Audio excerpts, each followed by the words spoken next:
And we're recording. Thank you. Hi, everybody, and welcome to Inside AWAI. This is our monthly program where we present free content all about your success as a copywriter. All kinds of topics. Every month we cover something that's a burning issue for new copywriters, working copywriters, people who want to grow their businesses, and so forth. So today we're going to talk about how to ensure a consistent feast in your copywriting business, which seems to be a concern among many copywriters of all levels. And today I'm here with Katie Yeakle, who is going to be doing Q&A for us in the background. Hi, Katie.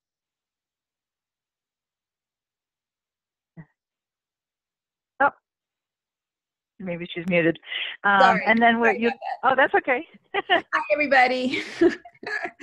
I'm happy to answer any questions that I can or queue them up so that we can ask our special guest experts. Thank you, Katie. I'm so glad you're here. And then we also have two special guests, and they are Steve Combs and Christina Gillick. They're both longtime AWAI members, and I would like each one of them to say hi and just quickly tell us about your copywriter's life. What do you do right now as a freelancer, running a business, whatever you're doing right now? And I'll start with Steve. Okay, well, that's a lot to share, actually, so I'll try to keep it very brief. I obviously live the life that I want to live because of the writer's life, which means I get to travel with my family. When we go to speech and debate tournaments, I get to be one of the dads that are actually present, which is really nice, and participate with them. And we travel the country doing speech and debate tournaments. When we want to take a vacation, we go. We don't actually have to ask anyone. We just get on the road and move along, which is very nice. My income is much better than it was in the IT world, actually, and it's increasing, so that's exciting. And I've also had the opportunity to expand into new areas. I might actually touch on a couple of those later in our call today, because we're going to be talking about some great stuff about how to expand how you make income and how you use the life that you have. So I'm looking forward to that. So, and tell me right now, just in a nutshell, and we'll touch on the specifics as we go along, but in a nutshell, what is the makeup of your income pool, okay. I would say? I'm still primarily a copywriter and editorial writer for natural health and preparedness survival markets. I do occasionally write for other markets as well. That is still the bulk of my income. I also do coaching. I also do teaching. I have a book I'm working on. I have a podcast, and those are not currently anticipated to be monetization tools, but rather relationship building tools and credibility boosting tools. And those are just some of the areas that I'm working in. But most of my income still continues to come from writing at this point. Okay, great. But I noticed that you mentioned a variety of niches or interests, so we'll talk about that in a few minutes. Absolutely. We sure will. Thank you, Steve. Okay, great. And now, Christina, tell me about you and introduce yourself to. Okay, I'm Christina Gillick, and I started with freelance copywriting first, and that was in, I should have had my timeline ready for this. I want to say 2011 or 12. And then around the same time, I started a side company called Comfy Earrings, like comfortable, comfy. We'll probably wind up talking more about that, so I don't want to go off on a tangent with that. So I run that business, and then I do copywriting for clients, and I spend usually, I get up in the morning and I spend the first half of the day on my side business, Comfy Earrings, and then after lunch, I write for clients and do some web design and some consulting and coaching and stuff like that. All right, wow. So you may have noticed already that these people are multifaceted, and that's what we're going to talk about today. So the goals for today are to take the mystery out of creating a steady income so you can avoid that feast or famine roller coaster that people worry about. And it's a reality unless you plan for it. And then 5 ideas to enjoy a continuous feast, 5 things you can choose from for your own business. You don't have to do all 5, of course, but there are options out there. And then tips to make it all work. I mean, how do I juggle all this? If I'm going to do a variety of things for my career, how do I actually make it happen? And then we'll have time for Q&A with our special guest. So your mission, if you choose to accept it, is to enjoy a steady income in your writing career. And we're going to show you how to do that. The fears that many writers have is the scary roller coaster, like, oh, I just landed a great client, but the project's only going to be for 3 months. Then what happens? People worry about that. And it's a valid concern. I call it the bumpy pipeline. Like if you have projects that you have now, and there are some in the pipeline, but some are little, some are big, some may not be coming to fruition yet, and so there's a gap. So we're going to help you smooth out the gap. Or you suddenly might be out, like you have only one client and they suddenly decide to do something different, or the company gets bought, and then that leaves you kind of out of the picture. And there's a worry that there might not be a backup plan or funds to weather that period, that gap. So we're going to show you how you can avoid all of that. So instead, we want to show you how your writing skills give you options to establish and maintain a steady and growing income every month, every year, as long as you want to, and you can keep adding and changing as you wish, because as writers, we have control over that now. There's so many options today that it's almost overwhelming, but it's cool because you can pick what works for you. So here are what we put together, and we've been working on these slides back and forth for the last couple of weeks to make sure we're covering the best ideas, and we've come up with 5. And the first one, of course, that gives you steady income is retainer agreements. So I don't know, Steve and Christina, if you guys are doing any retainer work with clients, but quickly, let me just explain what that means and then chime in on what you're doing.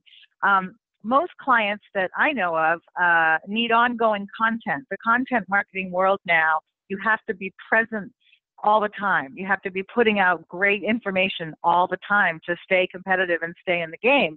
So most companies are doing blogs, which is a regular thing. They might send out a monthly client newsletter. They might post journal articles or other types of articles, and they're doing social media posts. And those are ongoing, month-to-month commitments to themselves, and they need writers for that. So this little example here is I write a blog. We actually just sunsetted it, I want to call it, because they're doing other things now. But I wrote a blog for, 5 years every month on different topics that talk about a niche. These are salespeople in the veterinary industry. And the blog was just for them on how to get in there with vet clinics and help them sift through all the options and make choices and work with those sales reps. So every month I wrote 2 blog posts. And so that was just a given. I had a retainer for a year, 2 blog posts a month, bada boom, bada bing, and it was lovely because I could plan on it. So you can do that too. Work with a client to set up an agreement to deliver that kind of content each month. And in most cases, a year, 12 months is ideal because you can just set it and forget it and just keep going. Quite often a client will need 4 blog posts a month. They might pay you $300 a post, and that's $1,200 a month for your income. A newsletter each month might be $800 if it's a simple one, and it could be even more, depending. So when you add those 2 together, that's $2,000 a month. So retainers, you can see why they're amazing and great. Even if you only have 3 clients each month on retainer, that could be $6,000 a month, $72,000 a year that you can bank on because those are locked in. And when we talk about these different opportunities, we're putting links at the bottom of our slides here, and you can't click on them right now, but when we post a replay and the slides, you'll be able to click on them, and they'll go to resources that we have. Most of them are free, and you can figure out how this all works. Here's a picture of a retainer agreement. Basically, it's a model of what you're setting up with your client. I'm going to do this kind of work every month, this price, and for this time period. Everybody signs it, and you're ready to go. So it's one of the best ways to have steady income. And Steve and Christina, if you want to add to that. Absolutely. Retainer income happens to be the bulk of my income, actually, because I like having a steady stream of income. I don't like to have every month knowing, okay, I have all these bills, but where's the money coming from? Retainers really kind of give you the income security of a job without having the boss and giving you the flexibility of the writer's life that you envisioned when you started this journey. And for me, I actually make about 6 figures a year just in retainer clients. That doesn't count the extra stuff. I do very well with retainers. And beyond that, you can do small retainers as like extra income. Last year, just for an example, I picked up a client for several months that was on retainer. And every week I'd write like 3 short emails, about 150 word email per email. So like 450 words a week, which is nothing. Spend maybe an hour or two a week on this for $1,500 a month, plus bonuses because they're writing for affiliate programs that make controls. So that's nice pocket money. And that was retainer as well. So you can certainly do very well. The $6,000 a month retainer is absolutely doable. It's a matter of building a relationship with a client.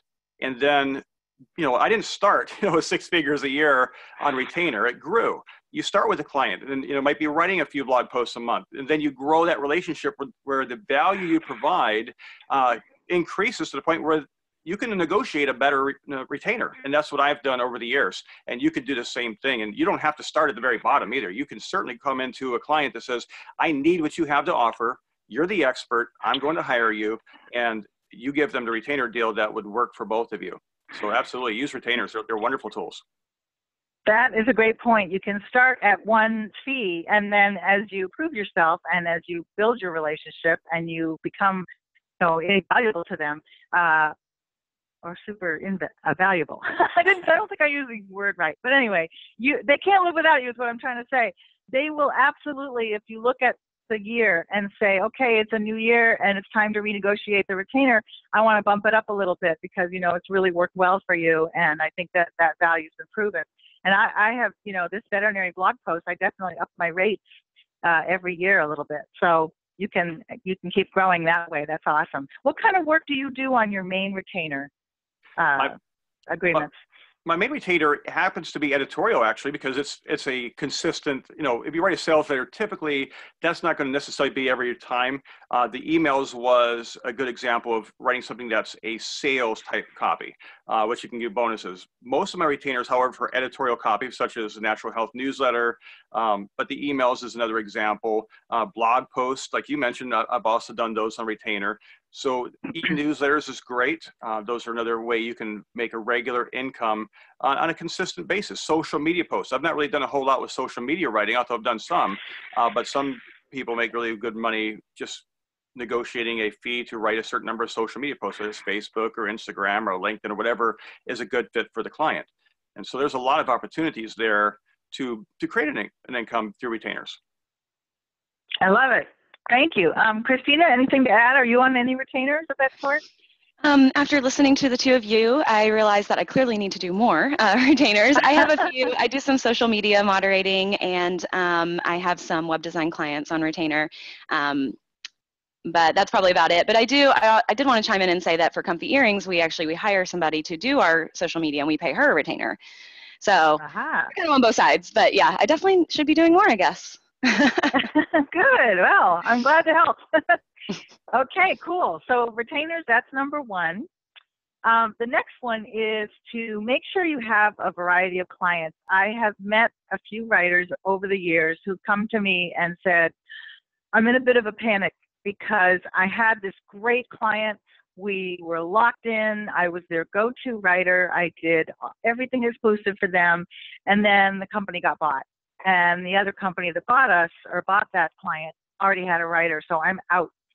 And you're like, oh man. So now there's a big mad scramble to back up and fill in the copy. I mean, the income that they were making with that one client. So that's dangerous.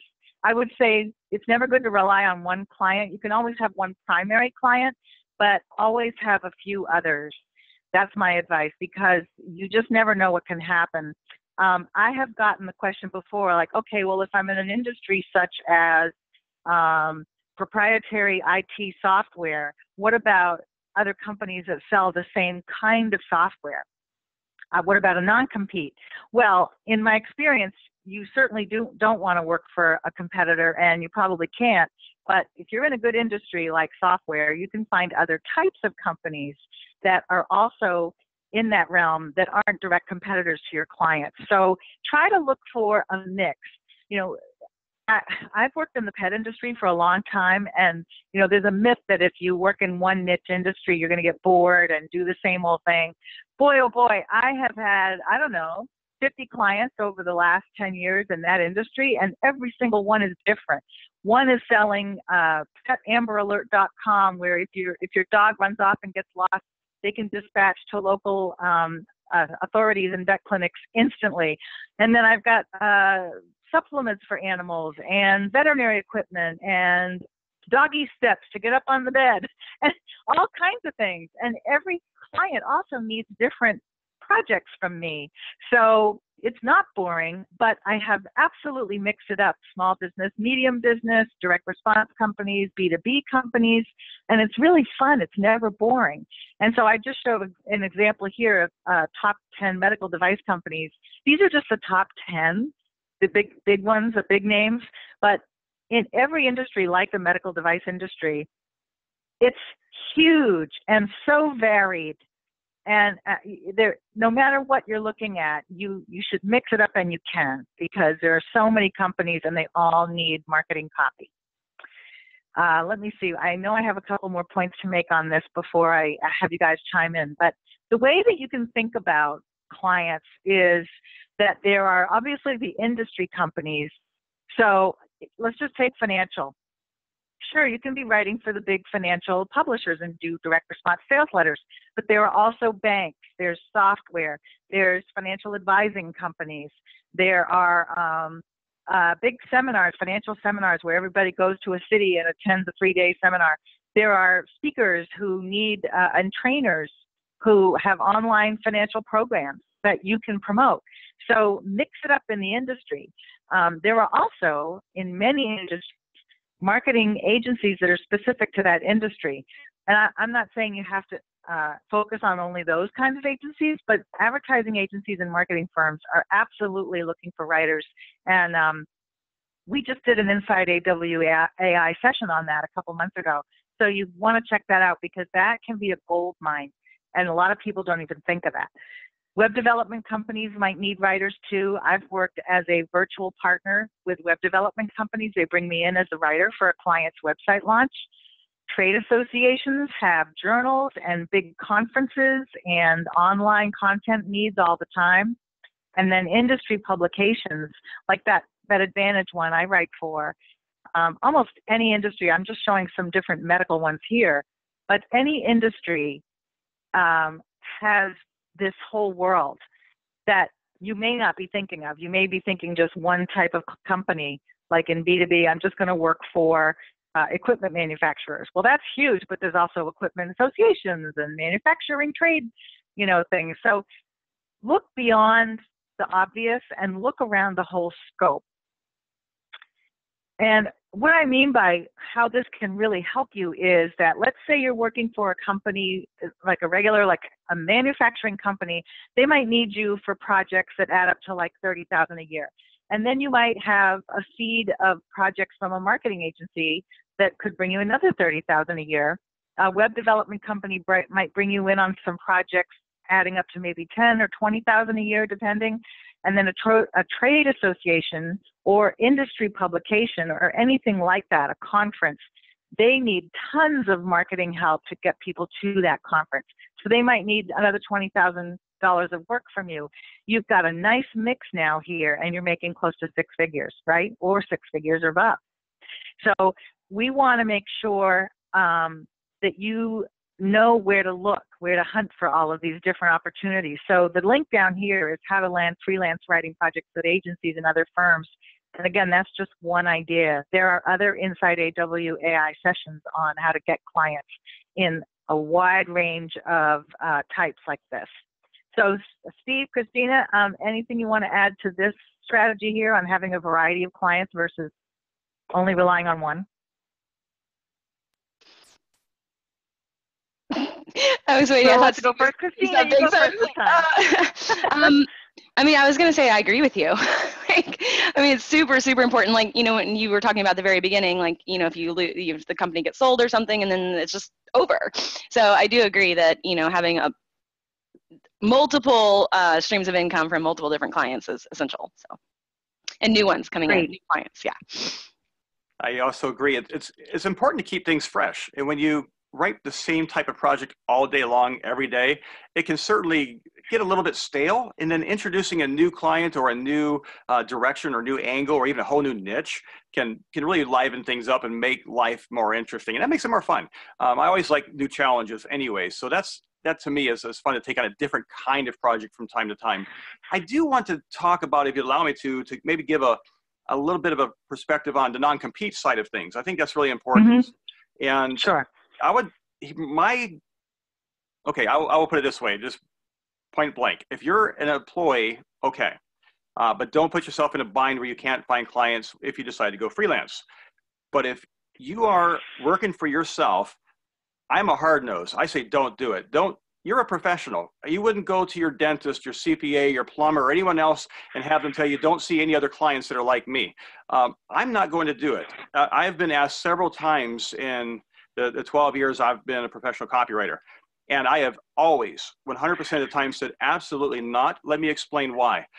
Number one, this is my livelihood. And if I sign a non-compete, and you're in my niche, you've just taken away a significant chunk of my available potential business. I won't do that. Secondly, as an ethical professional, I would never abuse a relationship. And if somebody is unethical, that non-compete's probably not going to stop them from abusing the relationship anyways. So I am very happy to sign any kind of non-disclosure, something to protect their intellectual property, their trade secrets, but I would never sign a non-compete. I've been asked, and 100% of the time I've pushed back, and every single time that has not been a stumbling block in the end. I've kept the client every single time by explaining in a professional and kind way. That's just simply not an option for me, but I am willing, 100% willing to step away from even my biggest client if it comes down to a non-compete or no work. I'll find a client somewhere else. I won't do a non-compete ever. That's just me. Wow. Okay. Well, that's fascinating. That's a great perspective. I mean, I think that when I put that up there, that bullet, what I was thinking more of was in the pet industry, for example, I have had many similar types of companies come to me, and I'm working with a client that makes, let's say, veterinary equipment, like exam tables and sinks and all that sort of thing. And I want to give that client 110% and help them conquer the world, right, and dominate that space. So if I have another company who makes the exact same type of equipment come to me and go, hey, can you write for me? I can't personally do that, but because I can't turn around to that person and say, I'm going to help you dominate the market. That just doesn't work for me. So I guess what I was saying in that space was you really look for variety, because then you don't even have to worry about that. Yes, so I'm with you, Pam. I agree with you on that. I would be uncomfortable as well taking a client that was a very direct competitor just because it wouldn't be a good fit. And I hear where you're coming from. I just won't sign the agreement that says that binds my hands, because some of those agreements, sometimes they may go a year or longer after your relationship ends even.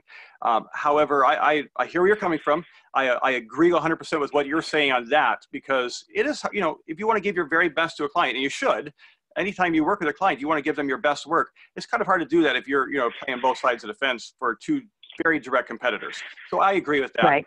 There's plenty of opportunity out there without having to do that. I just won't bind myself in agreement, is what I mean. Yep. Good. Well, I'm glad we clarified that, because that's not actually what I meant when I wrote that. So good. Okay. The third strategy for steady income is to always be marketing.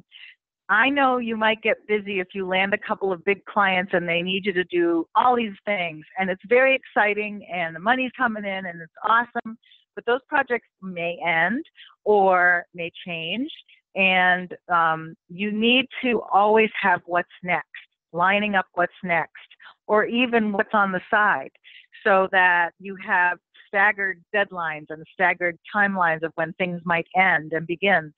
So just keep that prospect pipeline going. You want to do something every day to market yourself. Do something on LinkedIn every day. Connect with another person. Reach out to another prospect. Steve Maurer, I have here, he's like the LinkedIn king. He posts on social media, oh, today I reached out to these two people and they responded, and now we're going to have a call tomorrow. I mean, he's doing something all the time, but he's still busy with his work too. So the lesson is to never stop. Even if you're busy, just find half an hour a day to do something where you're constantly feeding that pipeline, and then you don't have that big roller coaster that can be so scary.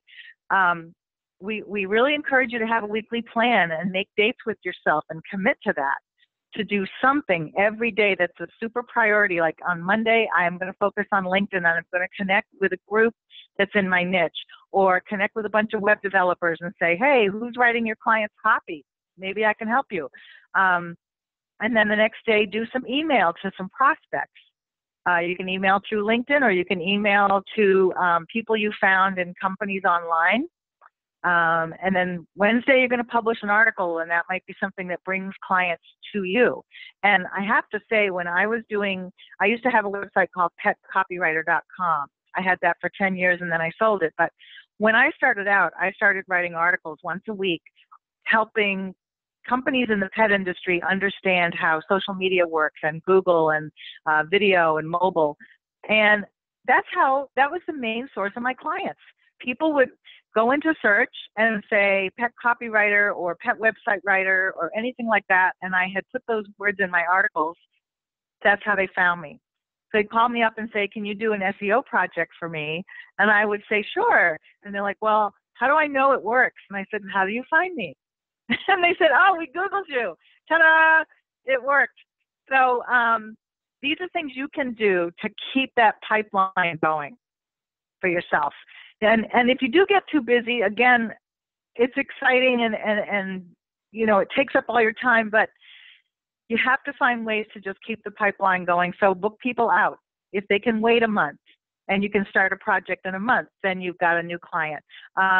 You may even look at the lower paying projects. And I just did this recently. I was doing blogging and I was wasn't paying that well. Love the client, but I just it had seen its day, right? So you gracefully retire them and take on a bigger project, bigger paying, more fun, different, you know, make room for better stuff, make room for new stuff, as Steve said.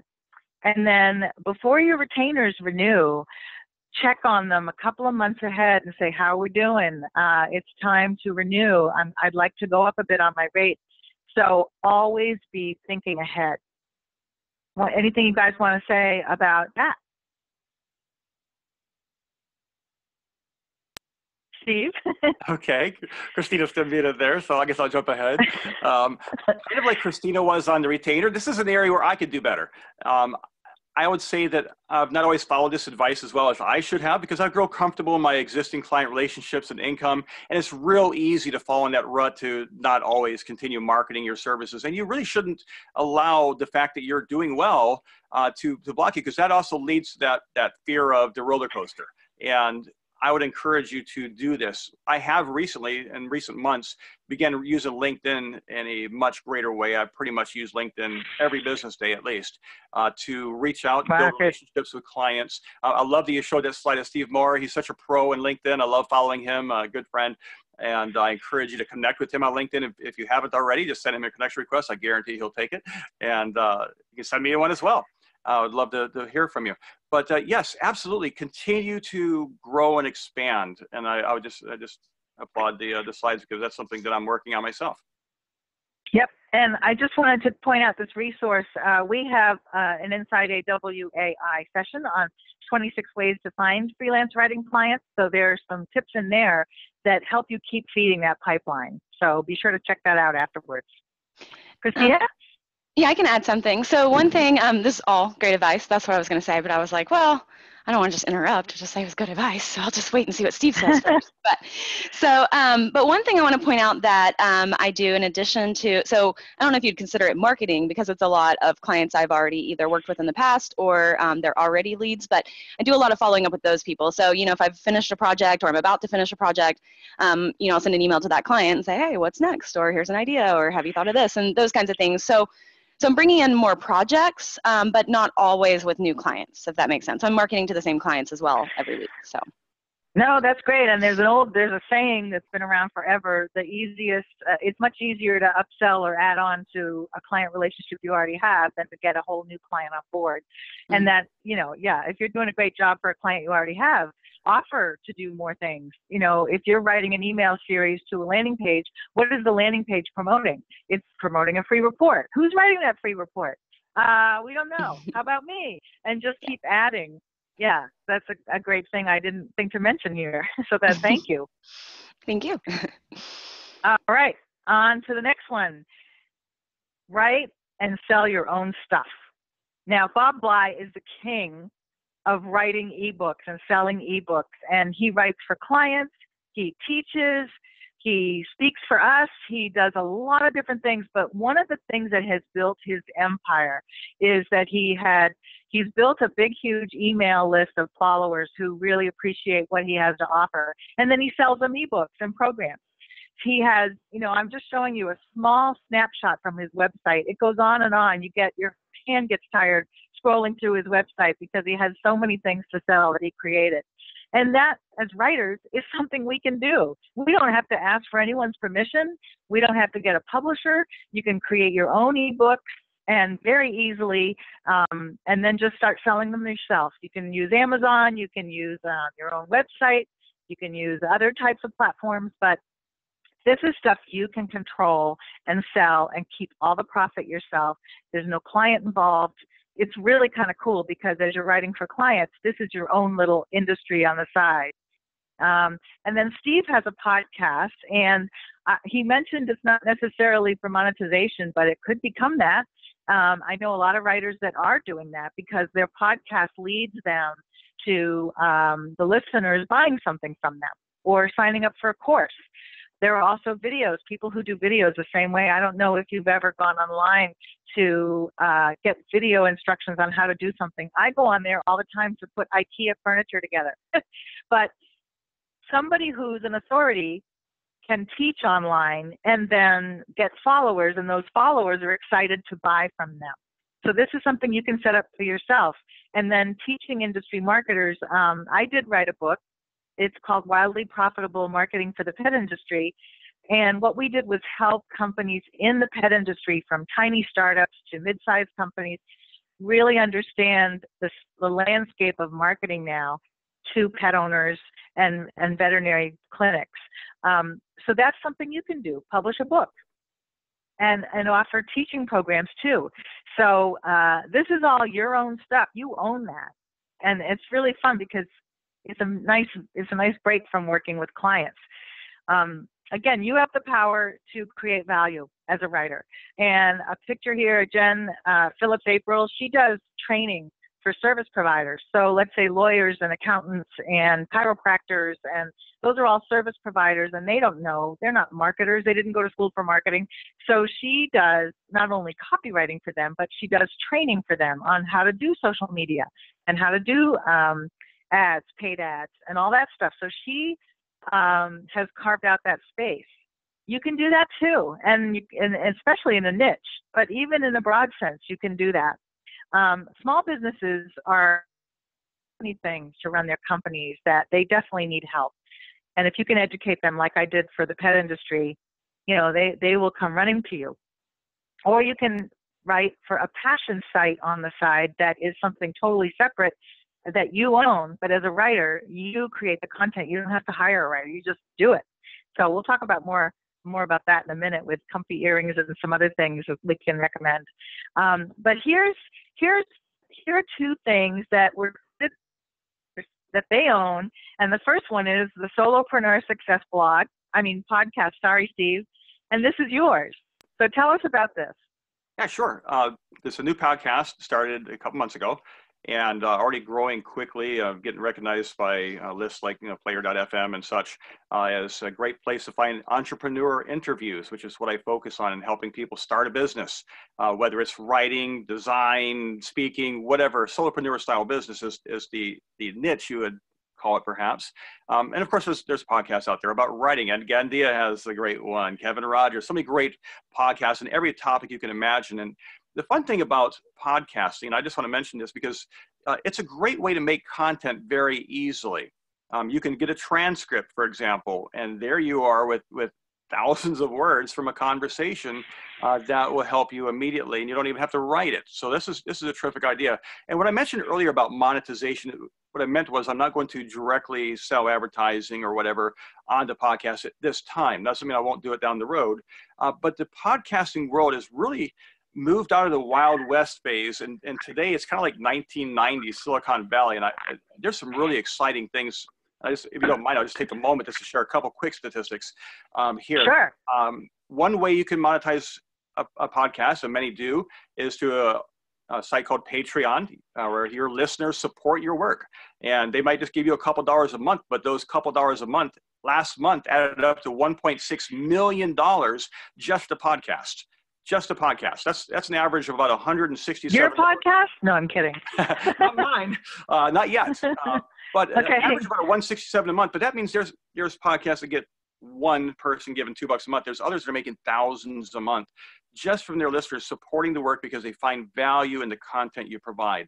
And then there's advertising, and that's where the world's going crazy at right now. Just from 2017 to 2018, there was an increase of 53%, up to $470 million on paid podcast advertising last year. And it's expected to hit $1 billion 2 years from now. So it's growing super rapidly. It's amazing, the growth there. And it's a huge opportunity to anybody that wants to jump into that space. And that's part of what brought me in, but not really even the direct money. To me, this is an opportunity to build relationships with your guests, with your audience. You can ask them to subscribe to your email list, and there's writing. And then you can sell products in the back end. I'm writing info products. I'm writing a book. And the podcast is a way to reach a wider audience. And so it all works together. And you can do this. You can do it as a blog. You don't have to do a podcast, but it's not really that hard to do a podcast. You can do it as YouTube videos. There's so many opportunities to reach out there and create content. But one nice thing about podcasts is it's something that's on your space, and you don't have to worry about, some social media shutting it down someday because you own the content. Just like an info product you write or a book you write. You mentioned Bob Bly. He's coming out with his 100th book this fall. I know. He was just mentioning that at boot camp. Tremendous. He's so prolific, and you don't have to be that prolific to do very well for yourself. So take advantage of the things that are here. Yep. Awesome. And I have listened to that podcast, and it's really cool because he interviewed Mike Klassen recently, who does voiceover work. And he used to be a copywriter. He's also a designer, but his whole shift for his income stream went to doing voiceover work. So it's fascinating. The other image I have here is the Work at Home Woman. And this is run by Holly, who used to be a resource for AWAI. And then she started this on the side. And she writes about all kinds of opportunities for women who are at home. Either they're raising children or they just want that freedom. And it has blossomed. She's got a whole team of writers.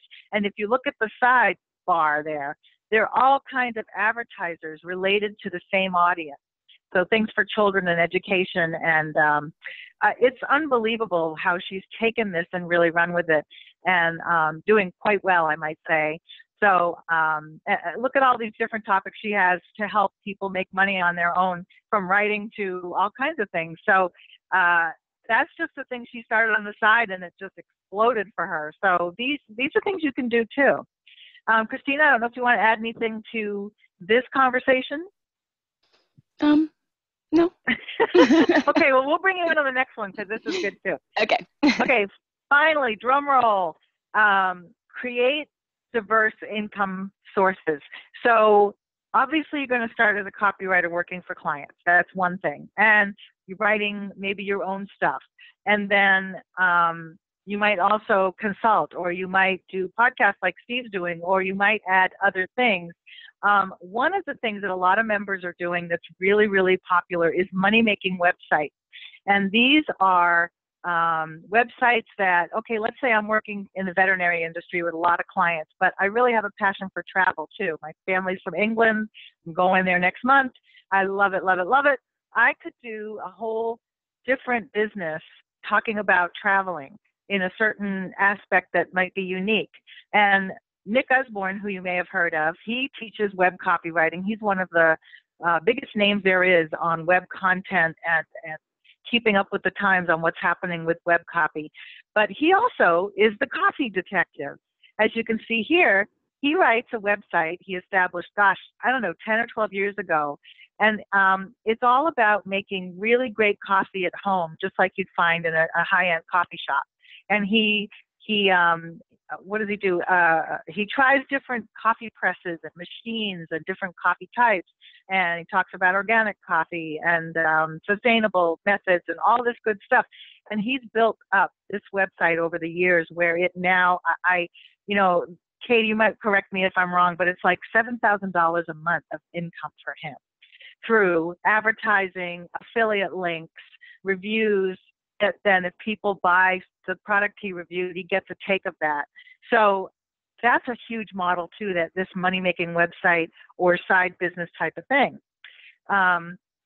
Now, this is, Christina, where you come in. I don't think this is necessarily a money-making website, but this is a side business that you started that you write the copy for and you created.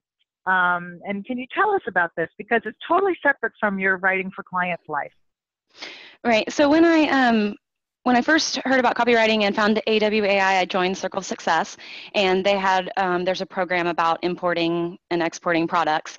And so I was really interested in that because I had this idea to have comfortable earrings, but I couldn't figure out, how to get them manufactured or anything.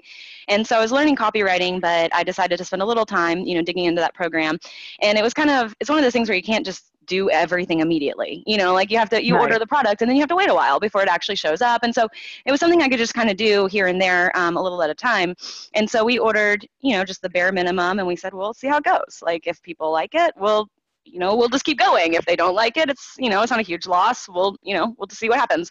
And so we just kind of put it out there, and literally everything has changed since then. Like when I first made it, it was like we had like kind of like a magenta color, and I just thought that was like everybody would love that, and like everybody hated that. And so we changed a lot of stuff. We grew and evolved and changed over time. But for I don't know, probably at least half the time it was just kind of a side project.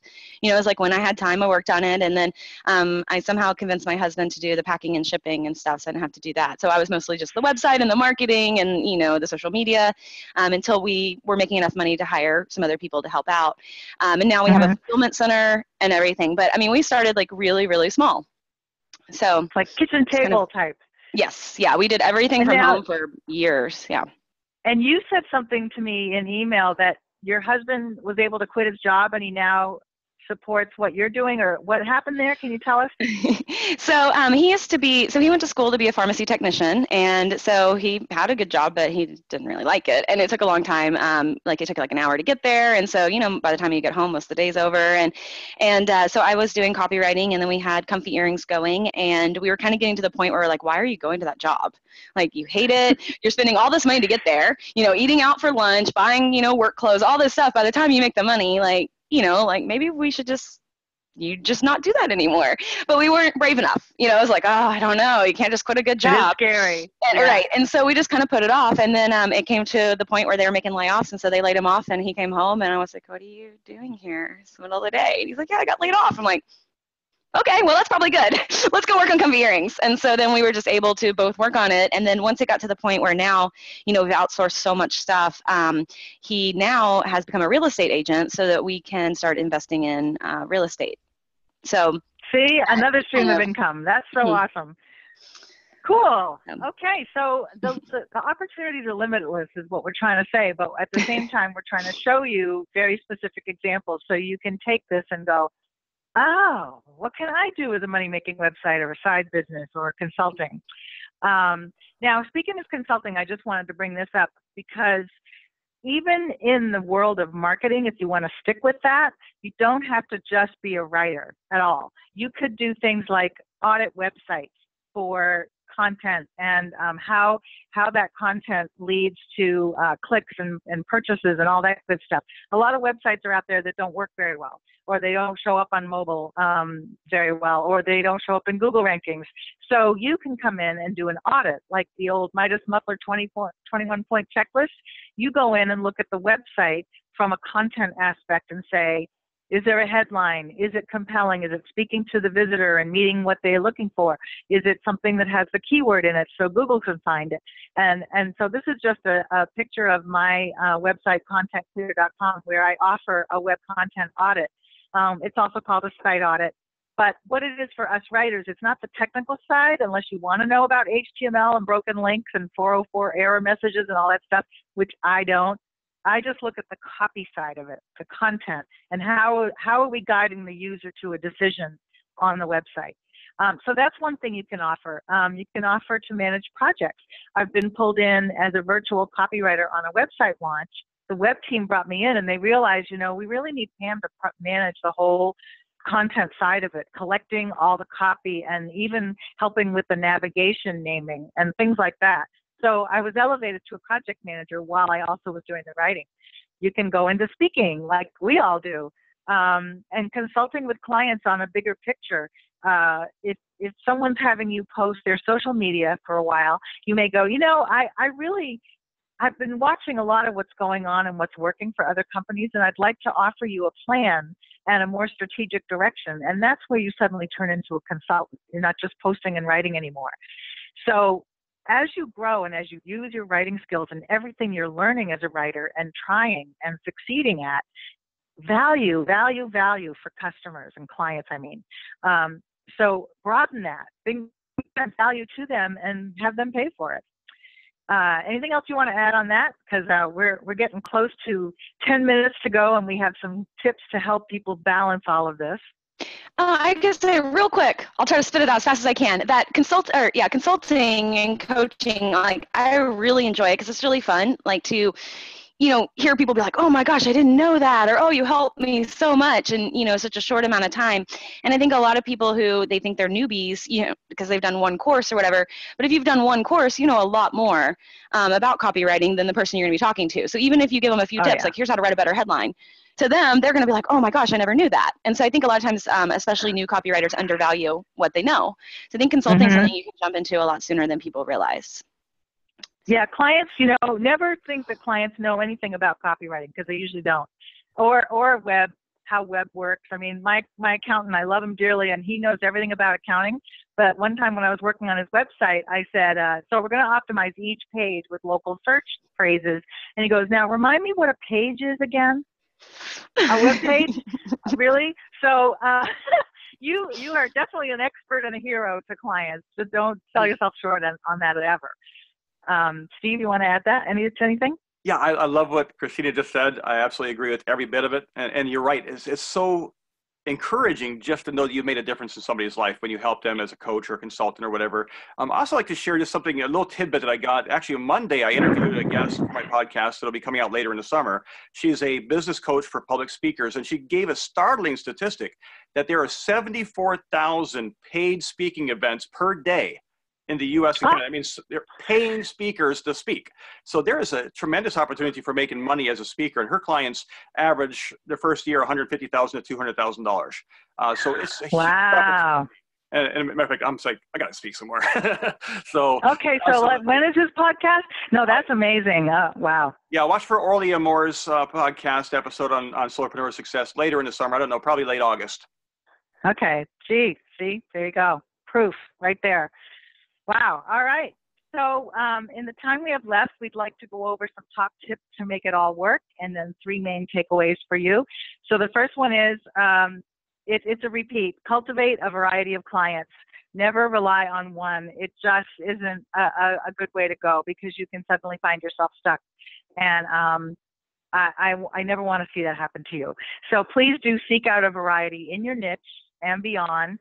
I was a veterinary copywriter forever. I still am. But one day I got a call from a B2B agency and said, we have a website that we need written for commercial dumpsters.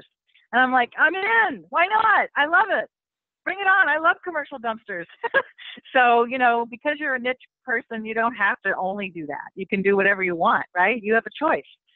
The next thing is, build an empire for yourself. Take control of your own career. It's great to work with clients, and they will be your bread and butter as a writer, but consider other avenues. You can grow in many areas, all of the ones we've just shown you. You can add and fit them in as you can. Like Steve just started this podcast. When did you start it? Like 4 months ago? Yeah, 2 months ago, and it's growing quickly. Yeah, so you can add stuff whenever you want. It's totally up to you. When I first met Steve, boy, that was 2006? 2007, okay. 2007. And he's been steady. And now all of a sudden he's added a podcast. So you can do whatever you want, whenever you want. It's totally up to you. And that's one of the things that is slow and steady wins the race, like Christina said with the comfy earrings. You start small, but suddenly it blossoms. Nick Osborne's coffee website started very small. Now it's this huge, he calls it his retirement plan. It's amazing. And then evaluate your income streams. And I talked to Rebecca Matter about this, and she said, every 6 months or so, you should really evaluate where your money is coming from, who your best clients are, where there might be potential? Like, Steve's podcast is taking off. Is there more attention to be paid to that because it's taking off versus what he's been doing? And then, as we said before, are there clients that you've kind of outgrown or that aren't paying you as much as you put into it? So it's time to evolve and increase your effort with good clients and new marketing channels. So again, evaluate, go back and assess every now and then. This is July, beginning of the second half of the year, perfect time to take a look at where you are now so far this year and what's working and what you might want to stop doing so you can make room for something better. And finally, create a cushion. I have a great story. Elizabeth Blessing told me this story, and I'm sure she wouldn't mind sharing it all. But she was working on a contract with a health, I think it's a health company or financial, I can't remember now. But she was writing regular direct response sales copy, and then that company got bought. So luckily for her, she'd been tucking away money all that time. It was a couple of years or more. And then suddenly she's out. Not because she's anything wrong. It's just different, environment now where it got bought and all that stuff. But she said she was so grateful she had that money set aside because now she is shifting over to a money-making website of her own on, I'm trying to think, affordable moving or something like that. It's amazing. So you always want to have that cushion for yourself. It's really hard to suddenly have a gap and be in a panic. Nothing is more frightening than that probably in your business. So as you make your income, set aside, keep setting aside and have a nice cushion for yourself. So those are the top tips we had. Anything you want to add there before I get into the last 3 takeaways? Steve? No, all set. Nothing really particular. I think we've covered a lot of ground today. I just want to mention that, that's the beautiful thing about living the writer's life is it's the freedom, it's the flexibility, it's you have the availability in your time and your schedule to do what you want and to try new things and make the most of your life. And that's what I'm doing. And I encourage everyone to do that, to find, what excites you, what gets you up in the morning with a grin on your face. And so I'm doing new things, and I encourage writers to constantly look for new opportunities because they're everywhere. They are everywhere, more than ever now, I would say, because of the world of the web and content and podcasts and video and ebooks. And there is so much you can do for yourself now. That is the most exciting thing. Writing.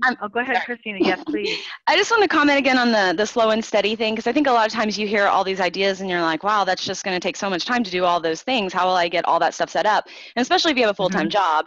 And so, just like doing a little bit as you can, and starting with one thing and then adding on. And then once you replace your income from your full-time job, well, then you're going to have all that time, you can add more things. And then, once another thing takes off, then like Comfy Earrings, now that it's, going kind of on its own a lot more than it was, now we're able to do more like real estate stuff. And so it's not, I wasn't doing all these things when I started. And I don't want people to be intimidated that, if you start a money-making website, you're going to have everything instantly. Like you could have, 5 blog posts when you launch, and then you just grow it steady over time. And then, in a few years, you're like, wow, like it's making all this money now. So. Yep. Well, that's the thing, they always say the best time to start a money-making website or any kind of venture is 5 years ago, whatever. The second best time is now.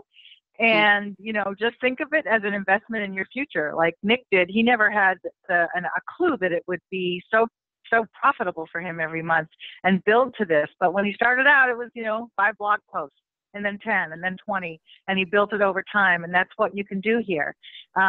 Steve Maurer still works a full-time job, by the way, but he has basically matched that income and then some through freelance because he is a bulldog about it. He just is marketing himself. He wants to do this. He wants to eventually retire from the day job. And this is giving him an incredible momentum to be able to do that. So you can do it too. Writing is your superpower. That is the number 1 takeaway. If you can write, all of these opportunities are available to you. It's really up to you and your choice. The second one is you get to control your destiny with a mix of client work and your own work if you choose, or no clients at all, which a lot of people do. I know Ben Settle sets up, has a program about email, build your own email list and then sell them things. That's his own business. He doesn't have to write for clients ever. and we want you to explore all the ideas we've presented here and design your own mix for a continuous feast. So you're never in a panic ever again, and you're never on that roller coaster that doesn't feel so good. And you're always, having a steady, start with retainers. Just start with retainers. That's steady income number one, and then keep building off of that. Whatever works for you. So with that, I haven't been looking at the Q&As at all because I've been driving this slideshow. But now I can stop sharing, and we'll talk about, answer questions that you have that weren't answered yet, unless they already were, all of them. Let's see. Katie, do we have any questions that haven't been answered? There's one that I wanted to address, but otherwise we've pretty much been keeping up with them. And let me find it.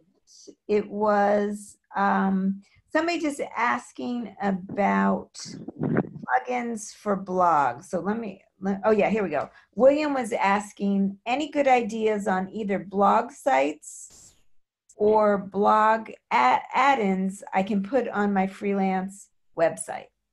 So I didn't know if any of you had experience with that. I have had experience with that. So when I had petcopywriter.com, it was a WordPress site. It has since been bought by someone else. So if you go there, it's still an amazing site, but Tammy owns it now. But we set up, I had help from a web guy, and we set up a blog to look like it was part of that WordPress site. And so it all looked smooth to the customer, but on the back end, it was a blog pasted in. But WordPress is an obvious one. But I think now a lot of the website platforms like Wix and Weebly and all of those, they have a blog component that you can just click and add to your site. That's, as far as I know, that's true. Anybody else have any input on that? I use WordPress as well. I have multiple sites with WordPress, and it's so simple and easy to use. I really like it. You can get free plugins, free templates. I do encourage people, though, to, for me, I can draw a stick figure on a good day. You might want to get a designer to do some help to make it look nice and professional, at least for the theme, the overall look. But once that's set up, you can pretty much just run the show from there on out and just kind of decide what you want to do with it and build the content. So yeah, I love WordPress, and I do encourage people to take a look at that as a platform. I also and use we all WordPress have our. for all of mine. I was going to say Go ahead, Christine. Sorry. I was just going to say I use WordPress for everything as well. Okay. I was going to say that we all have our gifts, and setting up websites is not mine. So I can go ahead and edit in the back end, but I definitely relied on a web expert to set it up for me, and it was a great use of my time and resources to have that done professionally. And I can call them whenever I have a glitch or an issue. But, if you're comfortable with that, go for it. Any other questions, or are we good at the top of the hour here?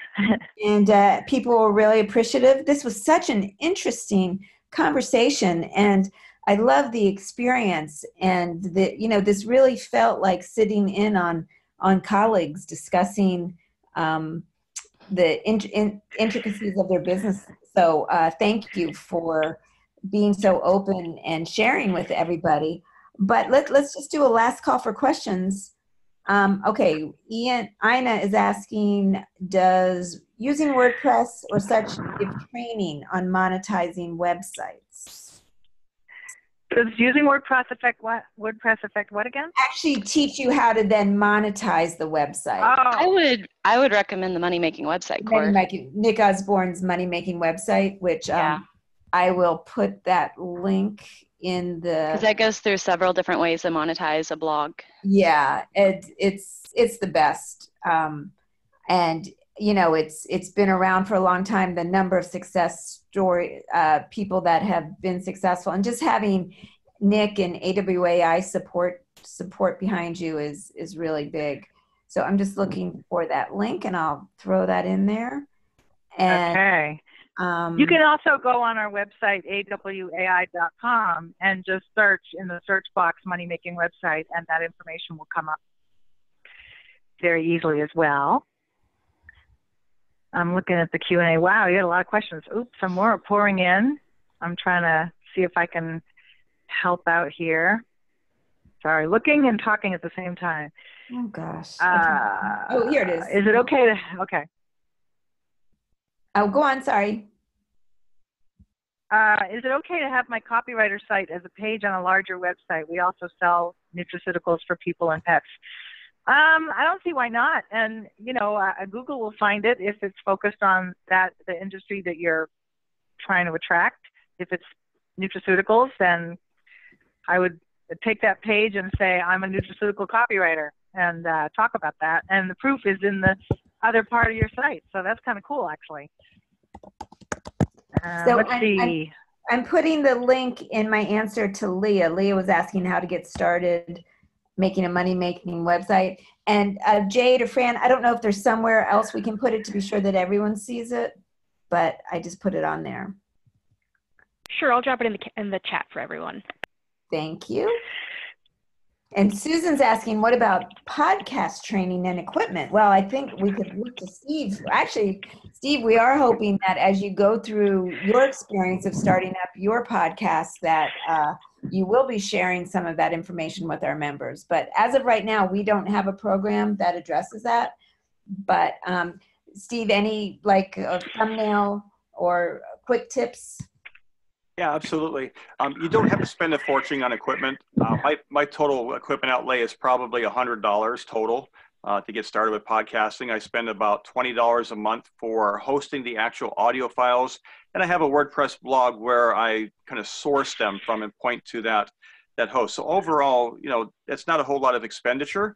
I am actually documenting everything I've experienced as a beginner newbie podcaster, so I can actually help others who are in my shoes learn how to start a podcast from scratch. That's my first info product I'm actually creating right now, and so that will be available. But there is a lot of free resources you can look up online. There are other paid programs that are available. You can get help if you just want somebody to hold your hand to create a podcast. There are courses out there. If you do a Google search, you'll certainly find them. And so if you want to get started today, you could just jump on Google. You'll find some good sources. Pat Flynn has some great resources and courses right now. But that's more along the lines of paying somebody else to kind of get you started. And my focus is more on doing it yourself. So it's a different angle. Depends what you want to create, but you can certainly do a podcast pretty straightforward. Thank you. And sorry I got typing there. I got distracted. That's okay. Jim said his dog says hi to my dog. Thanks. I love that. My dog is at daycare today, so he wouldn't be noisy while I'm doing this. Okay, Aaron's asking, how important is it for a beginning freelancer to have a fabulous website? Well, I think you're putting way too much pressure on yourself there. Yeah. I can build a basic, but I'm like, Steve, I don't have a gift. Well, I'm going to let the experts answer this, but we do have a fantastic program where Rebecca Matter walks you through setting up a freelance writer website specifically for writing for copywriters. And again, it's not about bells and whistles. It's about getting something up that shows what what you offer and what you have available. And the thing to know is that it's going to evolve as your career evolves.